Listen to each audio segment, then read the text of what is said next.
तर मित्रांनो, आता आपण आलोय समृद्धी महामार्गाला. एक 7 ते 8 महिन्यानंतर आलोय मित्रांनो. आपण गावाला चाललोय आज.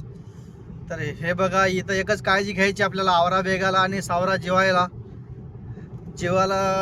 जपलं पाहिजे समृद्धी महामार्गाला, कारण की कधी पण झोप लागू शकते. ते बघा, स्पीडनं गाड्या जातात, एकदम 160 180च्या स्पीडनं गाड्या जातात. आपण तर 80-100च्या स्पीडमध्ये चालतो, जास्त नाही जात आपण. तर 250 किलोमीटर चालायचं आपल्याला आणखी समृद्धी महामार्गावर. आता वाजले 2, आणखी 2-2.25 तासामध्ये होऊन जाईल समृद्धीत वरून एक्झिट. तर अशी मजा आहे बघा मित्रांनो समृद्धी महामार्गावर गाडी चालवायची.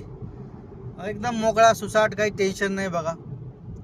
जवळजवळ पण अशा गाड्या नसतात. त्या बघा, त्या गाड्या समोर गेल्या आहेत, जवळपास 500 मीटर दूर त्या गाड्या आहेत. आणि मागं पण अशी लगेच गाडी येत नाही, ओव्हरटेक करते, त्या लेनमधून जाते, मिडलच्या लेनमधून मी चालतोय. तर असा विषय आहे समृद्धी महामार्गाचा. बघा, आनंद येतोय गाडी चालवायला. हे बघा, परत गाडी आली मागून. असं थोडं लक्ष ठेवावं लागतं, झोप नाही लागू त्याची. बस संपला विषय.